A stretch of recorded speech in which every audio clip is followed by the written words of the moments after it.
You are listening to the On Purpose podcast. There's a moment in every man's life, especially for veterans, first responders, and men called to lead, when the uniform comes off but the mission doesn't end.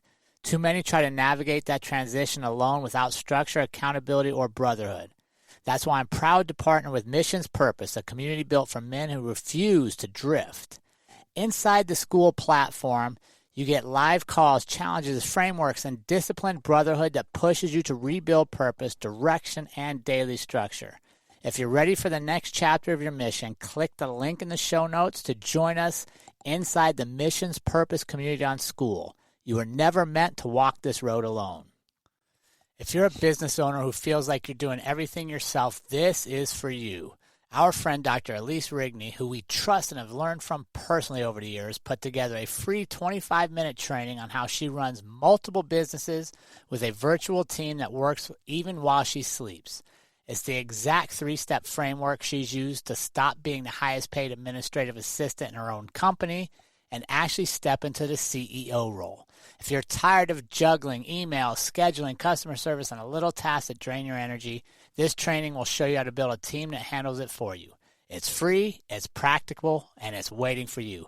Grab your spot through the link in the show notes and start getting your time back.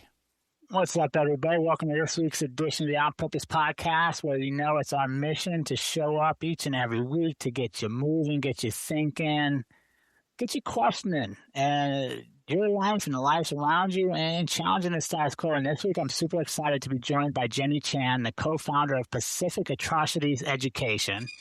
Her work began when she discovered her grandmother's wartime of artifacts and realized how much of what she had learned through our school system was not reflective in the history that her family experienced. And you guys know I love history. I love studying things, but I also love questioning things. And I'm super excited to get Jenny on here to share what she learned about her family, what we can learn from her, and more importantly, what we don't want to forget.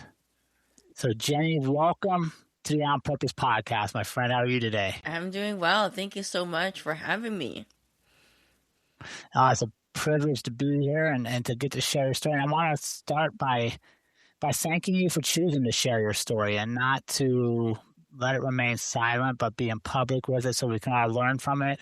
Because I think the greatest way to not repeat history is to make sure we don't forget about it to begin with. Yes, I think so. And also, what is never again when the first time was never learned?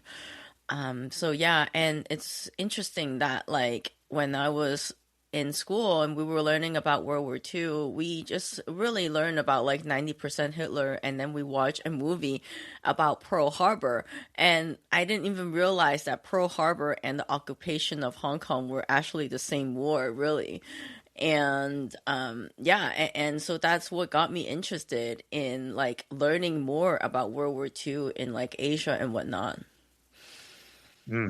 I'm excited, Jenny, to learn from you and to hear what your family experienced. But before we do, I got a series of warm-up questions for you. I like to get us thinking, get us moving, get everybody ready to go. So are you ready for your warm-up questions? Sure. All right, Jenny, what's something you've learned about yourself lately? I learned that I need to be more patient. I've been dealing with bureaucrats in terms of like, filing these paperwork, and I called every day and they're like, "Oh, Miss Chan, you need to stop calling. We're already on." And I'm like here with like my blood pressure high, I'm like, "Oh, why can't they get this done already?" But yeah, I need to be more patient. I love it.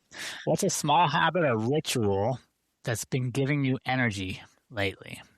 Walking my dog. I think my dog is more like my part of life now. And I'm so grateful to have such an incredible dog too. Like, I think my dog just like feeds off of my energy too.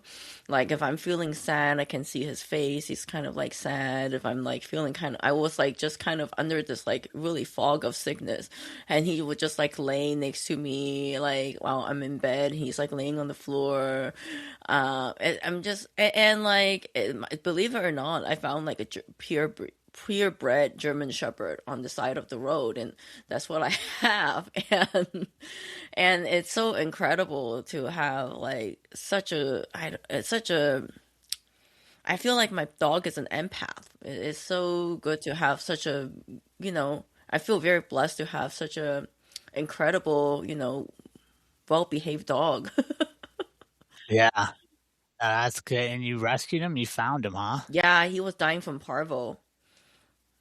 Oh, wow. Yeah. But here he is. He's healthy. That's good. You got to watch him after we're done with this today, huh? Yeah, exactly. It's beautiful today. I don't want to like, waste the sunshine. He's probably upset that I haven't walked him yet. All right. I mean, who's someone in your life that's a bit inspiring or influencing your thinking lately? I have been reading a lot of books lately. I think Mearsheimer. I don't know if you read his like thing on like hegemony. What's his name? John Mearsheimer, I think, is one of the very interesting like books that I've been reading. I'm reading his late one of his books about why leaders lie, and it's very illuminating. And he has a lot of books on like hegemony, and also like especially now that we're so involved in so many like regional fights in America right now, that I'm just like, wow, this is I need to learn about like the reasoning for this. And so yeah, I've been learning from a lot from him.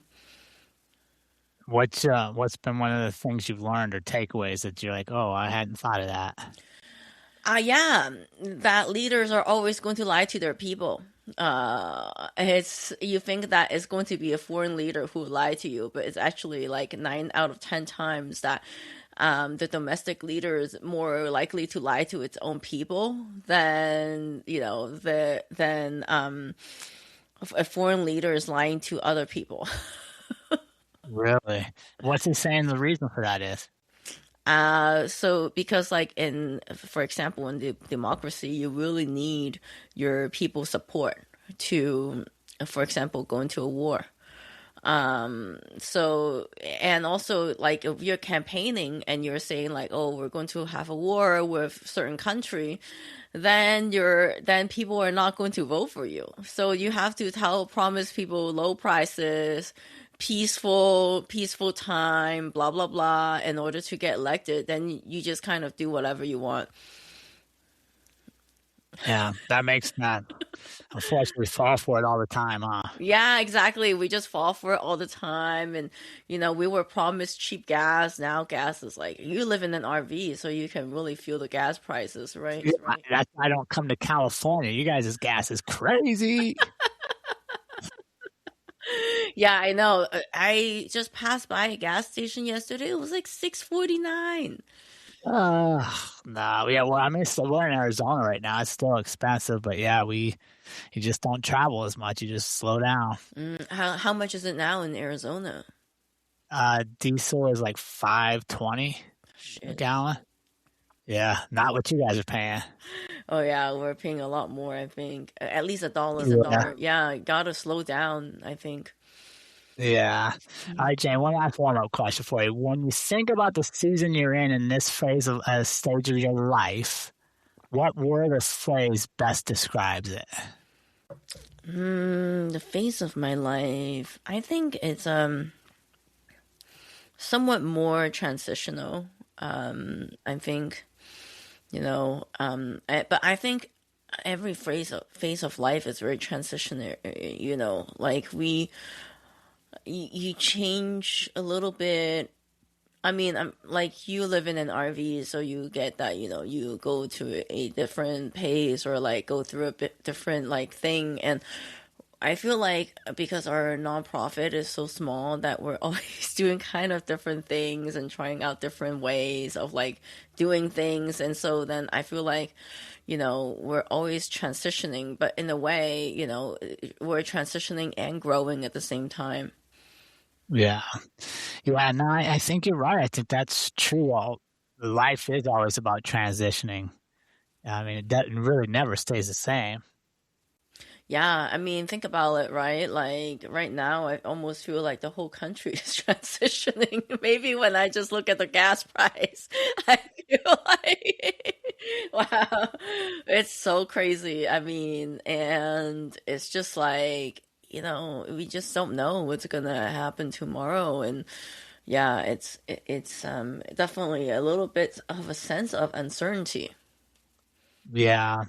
Well, and like you said, to go back to your earlier answer, the fact we were told all these other things versus what's really happening is that's probably the most disheartening thing. And honestly, one of the reasons why I think your lessons are so important is because we're not always told the truth, what they say versus what they do, and we can't forget our past. Right, right. Yeah, definitely, definitely. So let's talk about that, Jenny. Talk to me about, because you're right. Like as I was preparing for our conversation, I know so much about World War II in the European theater because it was most of the movies, it was what we were taught in school, and I learned so much just getting ready for our conversation. I hadn't even thought about in Asia and the Asian theater. So talk to us about your early encounters with your family history and how it wasn't matching up to what you were being taught in school. Yeah, so it's interesting because my grandma would always get so upset about like if I watch anime, for example, or like if I'm reading manga, comic books, and she would tell me that these Japanese people are evil, and I would be like, oh, there's no way. And I was just thought that she was going through some kind of senile period of her life. and, and I kind of like ignore what she was saying, and but she wasn't upset if I'm watching like Winnie the Pooh. She's upset about like certain anime, like Japanese anime. And so then when she passed away, I found like her stuff, her military yen, and also like the rice rationing coupon, and I realized that what she was saying probably had some like uh there were some legs on what she was saying, and then I read more about it, and like I had a really boring job, so I was reading The Rape of Nanking and like The Rising Sun by John Tolan. And yeah, it's very interesting like what you learn when you start reading about history especially. And also like my my education I think has only been about like 90% of it is like Holocaust. And then like we watched one movie on Pearl Harbor, and I didn't even realize that Pearl Harbor and like what my grandma was describing were like the same war. and so and so I and so it's just interesting that like we learn little lessons in history, but then we don't learn like the big picture. Hmm.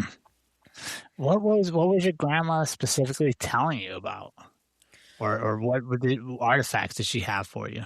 Well, when I was a kid, she would tell me like things like, "Oh, I remember I really wanted, oh, I like watching like samurai anime," and she would be like, "Oh, these Japanese people were like chopping people's head," and if you're a kid, you're not going to be like, "Oh, tell me more," you just want to watch your little cartoon, and then when I found her like rice rationing coupons and also like military yen, and I googled more about the military yen. It was like people were forced to trade whatever they owned into like whatever money they had into this like military yen, which then became like nothing after the war, and so it was like inflating throughout the war, but then by the end of the war it had like it was worth nothing. And so for I think it's that's something that, and the fact that she kept like a whole box of it, even like decades after the war, she probably was holding on to like the hope that one day it will be worth something again. So just living that kind of like time, I think, and also like, facing that kind of brutality on a daily basis, right? Like if she was telling me on passing that people's heads were being chopped off, I think it must have meant a lot in terms of like her traumatic experience. And so your grandma was in Hong Kong during World War II? Yes. Okay. And for the community members that are listening, not up on World War II history or maybe lacking a little bit or forgotten. So Japan invaded Hong Kong. Yes, right after Pearl Harbor, like 8 hours after Pearl Harbor, because if you look at a map, Hawaii is actually pretty close to Hong Kong. And so, like, by Christmas time, by December, that Christmas time, Hong Kong was then handed to Japan. So what did finding these materials make you want to learn? More about, like, my family history and also what had happened in Asia, because this is something that, we haven't learned before at least in my classroom setting. And so then it kind of and when I was then reading like The Rising Sun and whatnot, I realized that my grandma's experience was not unique, in the sense that like 30 million other people died. That's like the low estimate of in Asia, and that her experience was pretty common, and that's kind of the experience that I kind of dismissed. And we think about World War II in terms of like 1941 or like 1939 to 1945, but in like and then Hong Kong was occupied between 1941 to 1945.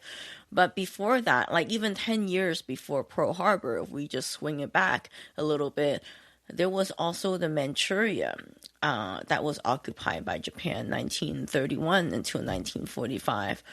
And so then, and those people in Manchuria experience kind of what my grandma experienced. And this is like millions of people who have experienced this kind of, wartime occupation and whatnot. And we never learn about it. And so I started getting more interested, and I realized that like the Kwantung Army that had occupied Manchuria was then like was the like was the leading force in why Japan had occupied Manchuria in the first place. But there was no literature on the Kwantung Army. They might talk about that in like a little chapter of a book, but then there's not really a big, huge chunk of literature on it. And so our organization actually researched and published the first book on it, about Kwantung Army.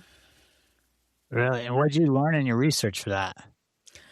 That So in what we learn about China in terms of like Chinese history is there's like a huge gap. You learn about the Opium War and then you learn about the rise of Mao. There's like this huge gap. And I learned that there must be a reason for that, because during this time of China, it was like a warlord era.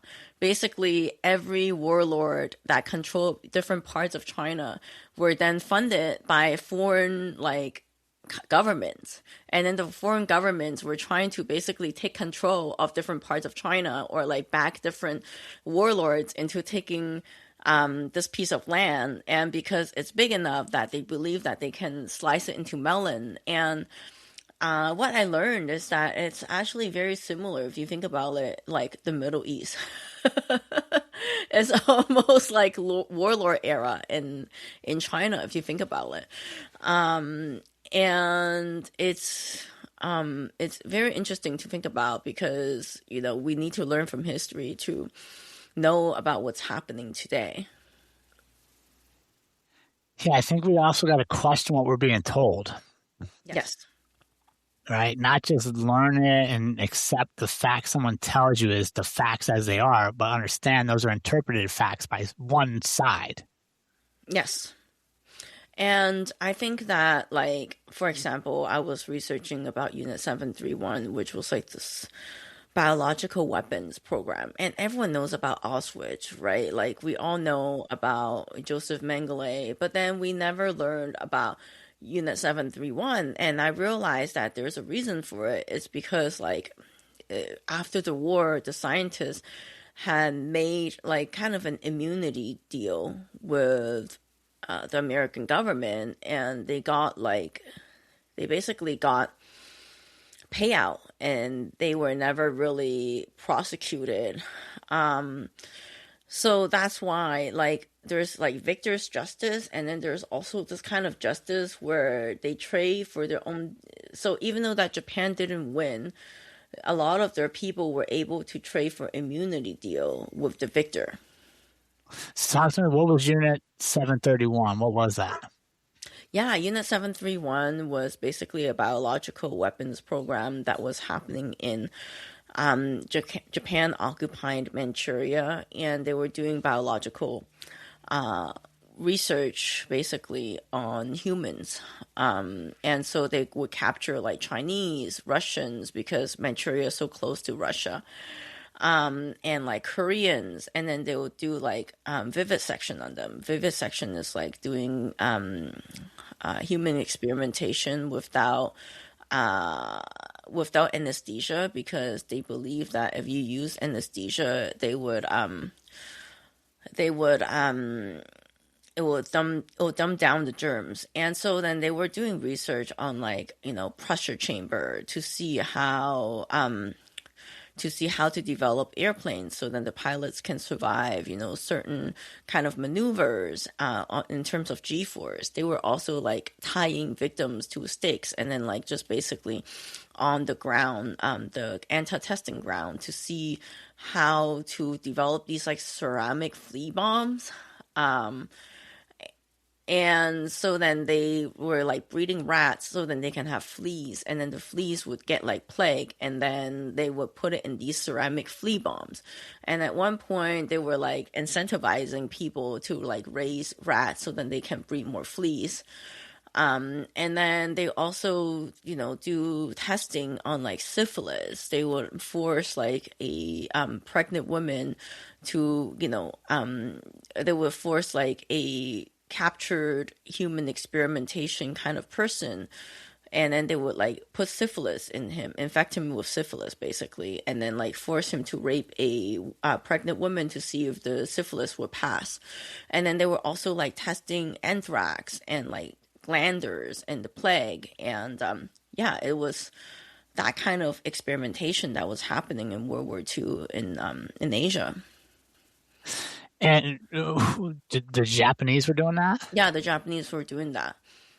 It's crazy. And did you find, so one of the things I love about your mission is I read it somewhere, like it's not to accuse, it's just to document what we know already happened, right? And that's one of the things you guys are digitizing over 1 million pages of archival material.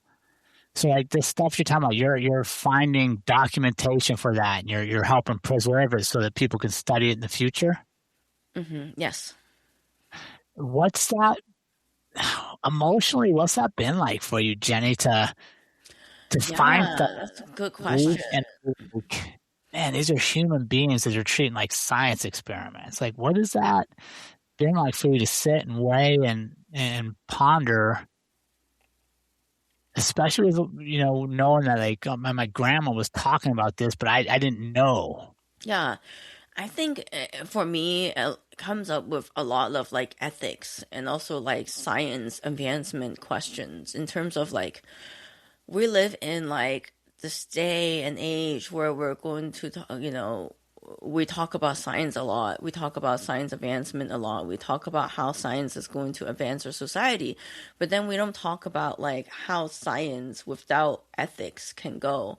Just like Unit 731, the chief, the director, Ishishiro, read the Geneva Convention and was like, wow, this is, if they need to like come up with ways to harness, to rule germs, that means that germs must be so powerful that I should be able to use it to like win this, to help Japan to win this war.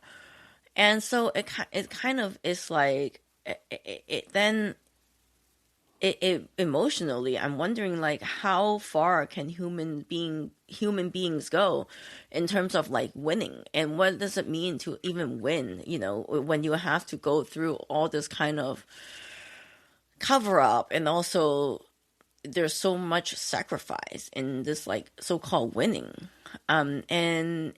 And at first it was pretty gross, like detailed, and I was thinking like, man, this is disgusting. And but like once I look past through like what was happening, I realized that we don't talk about it, but like people who have been experimented on, right? There was no survivor.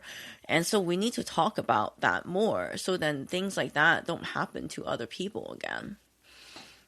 How have you processed it, knowing? Yes, that's that because that's the thing. Like sometimes we it's not that we don't know or that we don't realize it happened, but it's heavy, right? Like it's heavy stuff, it's dark stuff. So we'll just pretend like we don't see it and continue life over here. But when Right. you read it and you're like, okay, I'm going to Right. document this. I'm not only that, I'm going to create an organization that helps create a place where people can come to read what took place. What's that? Right. What's that been like for you to work through yourself? I think it became some kind of life purpose for me to talk about this. In Because when I was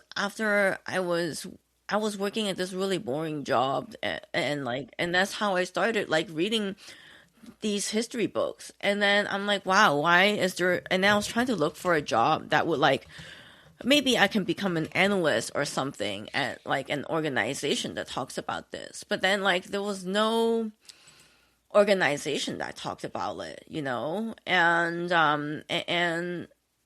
then I was like, well, why don't I go find an organization? Like, why don't I create one?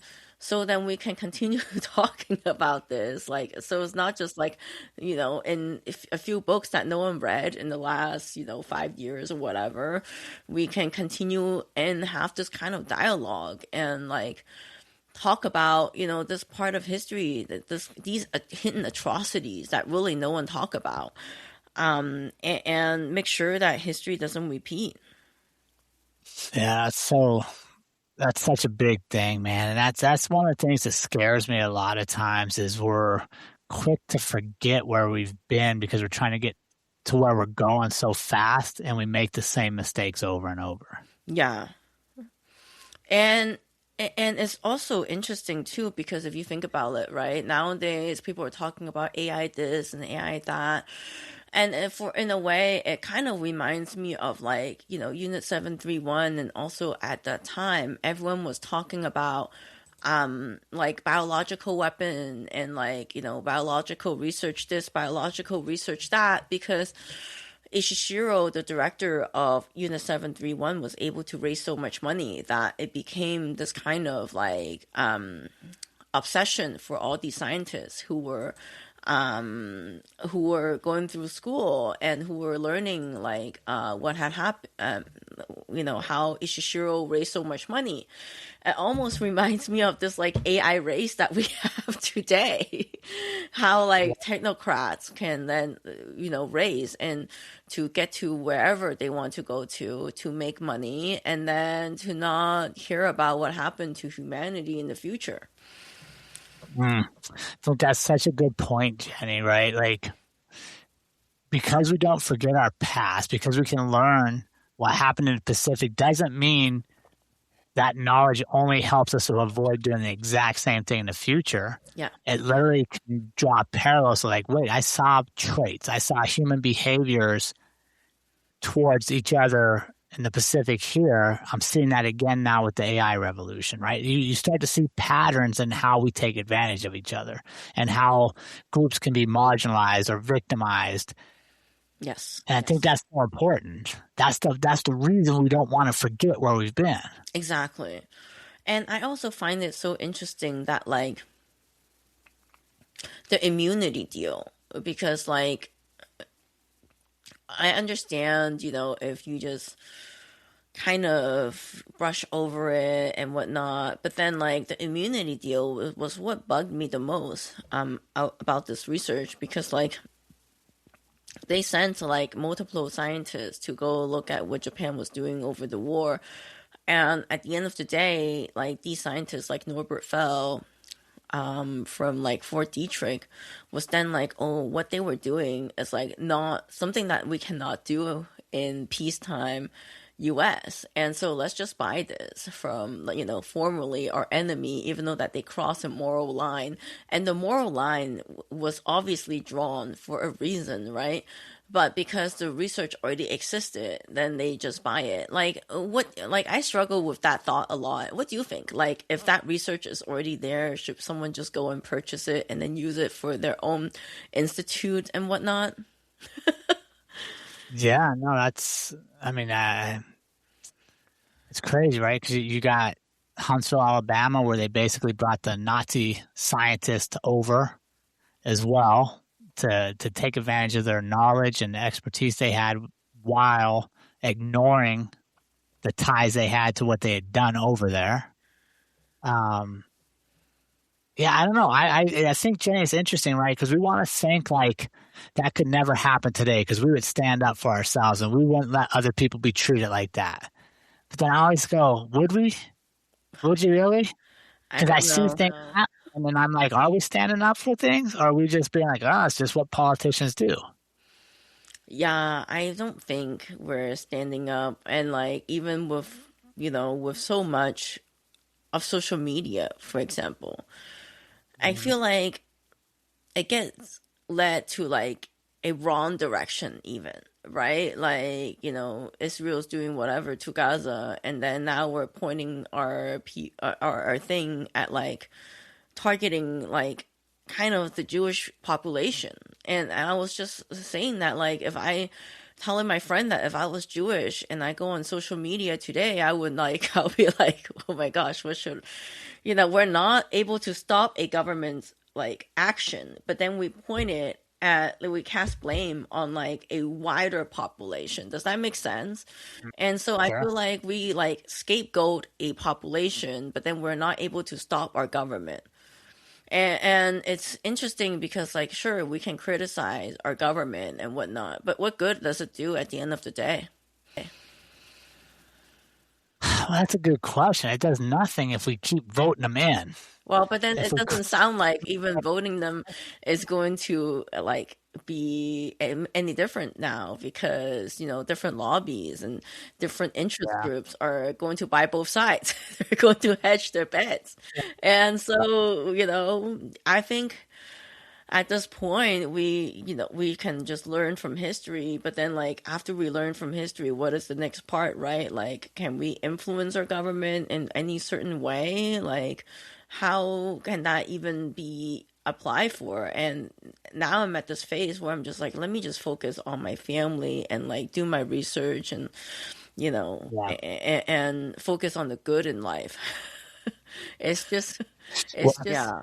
I think that's a thing, Jenny, because there is so much good in the world, and there is so much good around each of us if we actually stop and looking for Yeah. that and we pay attention to it. But to your point earlier, social media, politicians, they're never going to tell you how good things are around you. They're only going to tell you what to be afraid of, what to be scared of, who to not like, who to like, Yeah, exactly. because that is Exactly. And I think, especially in this age of AI, we should never outsource our thinking to AI.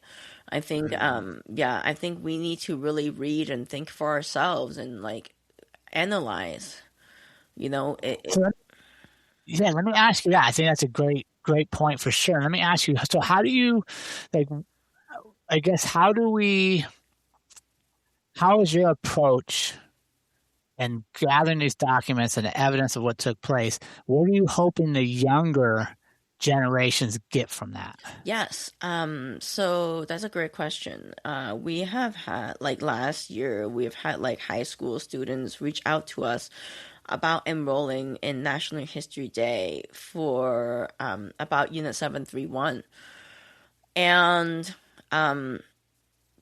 and they won first place in New Mexico. And they were telling me that like their judges, who were like history experts, had no idea what Unit 731 was, and they didn't think to win. They just wanted to kind of raise awareness of what had happened in World War II in Asia. And I think it's interesting because like doing this work, not only do I get to like kind of work on my life's purpose on like finding and documenting and also like making this part of history accessible, but I can also influence like what young people were doing in terms of like their history projects. And also like it's just it's just very encouraging to see what young people are very open-minded and they want to learn more. And it's great to see them stumbling on our like website and our social media and to like learn more about global perspective and about global history. So how do we balance global perspective with local action? Yeah, that's a great question too. Like I was saying about governments earlier, we can criticize, but there's nothing is going to change. But I mean, I think like be kind to your neighbor. That's like There one you go. thing. Yeah, that's like Yeah. one thing, right? Like look out for one another. You know, if you see different weird, license plate going into your neighbor's house, call them. Let them know. Yeah. Don't, I mean, in a Exactly. sense, like, don't be afraid to be called Karen because your neighbor might be like, oh shit, my house was almost robbed because, but because my neighbor called me, I was able to check the security camera. Yeah, but like nowadays, because of social media, we're so afraid to be called Karen for some reason. But like, if I see like some weird, that's what happened to my aunt. My aunt was afraid to be called Karen, but she saw like a whole pickup truck like of guys just like going into her neighbor's like house, and she didn't call anyone. And then it Oh no. so happened that it was a group of men who were like of juveniles who were like robbing her neighbor's place. And then later she like spent the whole afternoon at the police station as a witness. And I'm like, well, have you called someone? Yeah, that's tough, right? That balance of when to get involved and when to mind your business. But I think what you said is absolutely right, Jenny. Like I can be aware of what's happening around the world. I can have empathy and feel things for people around the world and what they're going through. But I can really like be kind to my neighbor and make their day. I can be kind to the people at the store. I can be kind to the people I interact with in my circle in person and maybe change their day for the better. Yeah, exactly. So what let me ask this and then we'll kind of move on. But why do you think the Asia Pacific atrocities are so underrepresented in our education system and what we teach our kids? I think this Cold War narrative, it goes back to politics because then they need to like teach that China is bad during the rise of Mao, right? And so then, and it's so interesting to me too, because if you think about it, like Chinese people were excluded from this country. There was like anyone can come to this country at this point in 1882, except for the Chinese, right? And so then by 1882, Chinese were excluded. And then by the time Pearl Harbor happened, China is our number one ally. And then during Cold War, they're like, "Oh, we don't talk to these people again. We don't want to talk about these people, even though that they were like our wartime ally." I think it's just interesting to look at it in that perspective. And then from Cold War perspective, like they even went as far as to bringing like Nazi scientists into the U.S. for space program, right? And then they had a lot of things that like happened, like they even gave the Japanese scientists, immunity deal for Fort Detrick science program.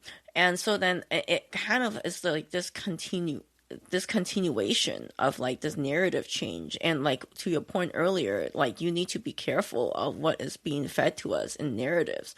And like for me, for example, I cannot trust anything that came out of the 70s. I feel like Yeah. it was a time when Cold War was going so strong that like if you read something from the 70s, you really need to like think about it twice. Mm. That's such a good point, Jay. I hadn't even really thought about that, but you're right. It fits a narrative. Yeah. Because after World War II, Japan becomes our ally. Yes. So we don't want people to think negatively about their government. And China becomes the enemy again. Right. And I think it's also the narrative perspective, and also like what gets painted as a villain, what gets painted as like good guys nowadays is really it's really it's really scary, you know what I mean? Like we don't even know who are the good guys, who are the bad guys anymore, in a sense. And if you watch Marvel movies, right, like bad guys and good guys are always so like black and white, but then in reality, it's almost like everyone is kind of in a gray zone. So as you study your work, Jenny, and as you gather documents, what do you see happening in today's world that reminds you of what you're reading and what you're gathering already? Like I was saying earlier, scientific advancement without like ethics, and also like just the greed that leads to war, and also like this discrimination of like certain race or like people that never goes away. Like as humans, we really like to like generalize a big group of people, and it's and also I learn more about the more I learn about governments, the more I'm just like I'm becoming a libertarian. Nothing wrong with that.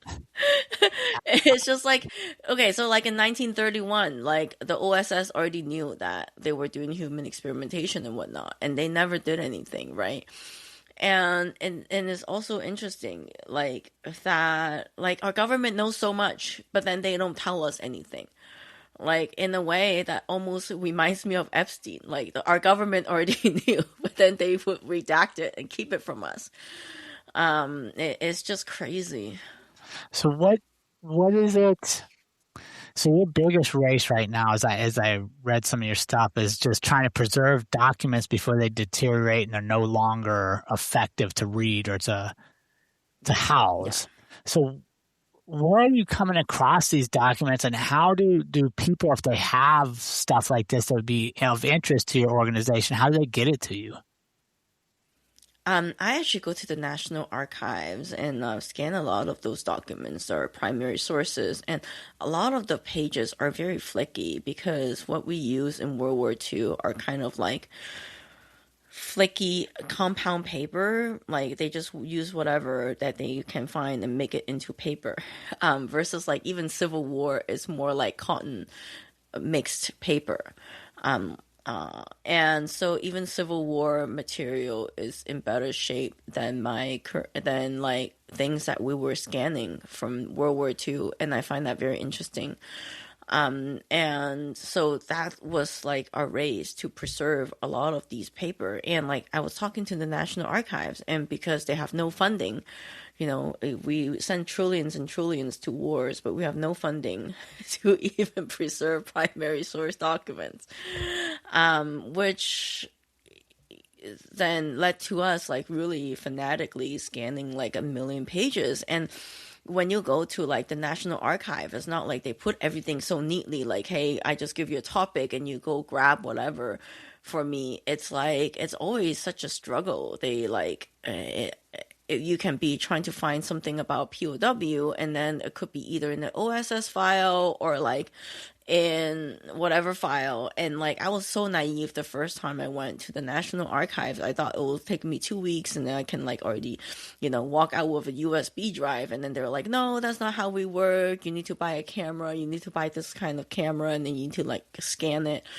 and it ended up costing us like 6 trips to the National Archives to like scan things that are like related to biological research.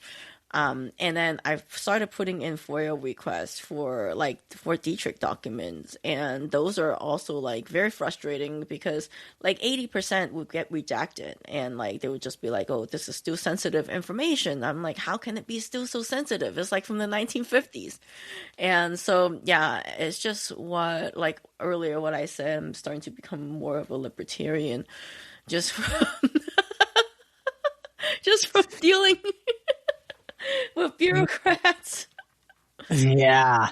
What do you think? So, for the community members, she's filing Freedom of Information Act request, right? Because we passed that law years ago that after a certain time, documents are eligible to be released, and you got to file a request to get them, and they're supposed to turn them over. So,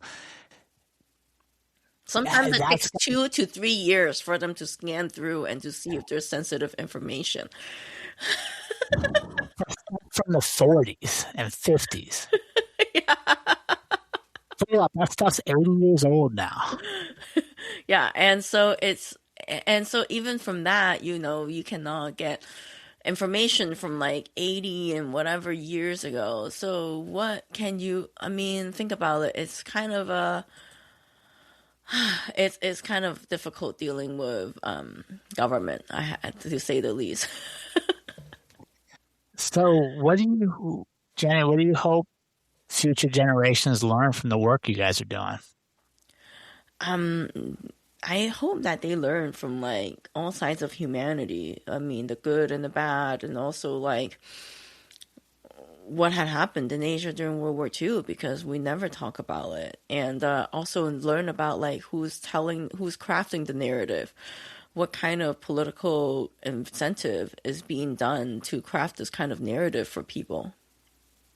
I think that's such a good question. That's one I honestly I wish I'd asked myself when I was younger. Learning is who benefits from me believing this story, Right.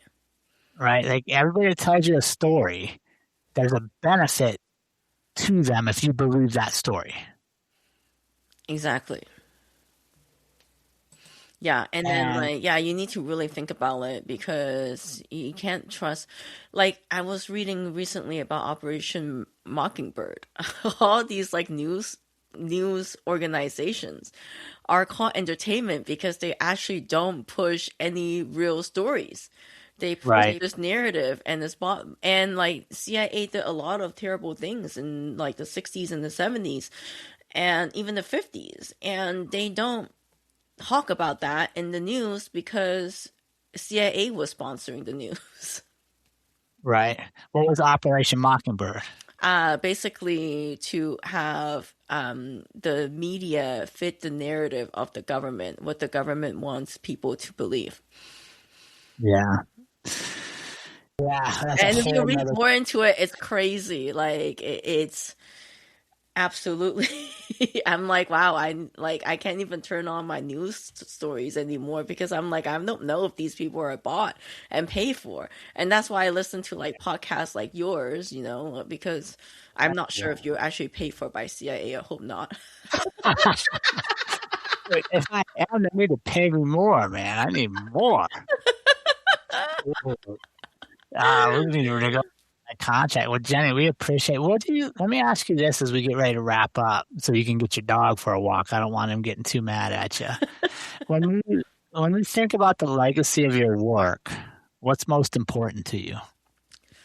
I'm still young, so it's like hard for me to think about legacy and whatnot. But I think the truth about what had happened in history is Yeah, really important to me. And yeah, the truth what happened to you and families like yours and so many others. And I just want to thank you for the work you're doing, for the research you're putting into it, to the unbiased, like these are the documents, read for them what you want and draw your own conclusions approach you're giving, and for having the courage to share it all, to not just hold it to yourself, but to share it so that everybody else can learn from it as well. yeah. Thank you so much for having me. Yeah, where can our audience connect with you, Jenny, and support the mission and learn what you're up to next? Yeah, they can find us on pacificatrocities.org or on YouTube, Pacific Front Untold. All right, Jenny, thank you so much for joining us. Keep up the good work. I can't wait to continue to support you and see what you come up with next. All right, thank you so much. When you're training with purpose, your fueling can't be an afterthought. That's why I use Never Second, the simplest, most reliable system I have found for staying energized, hydrated, and steady through their long efforts. Their C-Series carbs take the guesswork out of performance. No stomach drama, no complicated mixing, just clean, consistent fuel that actually works when the miles get long. If you want to train with more intention and recover without feeling wrecked, check out Never Second. Click the link in the show notes to get dialed in. And remember, team, life is far too short to live any other way than on purpose. We will see you all again next week.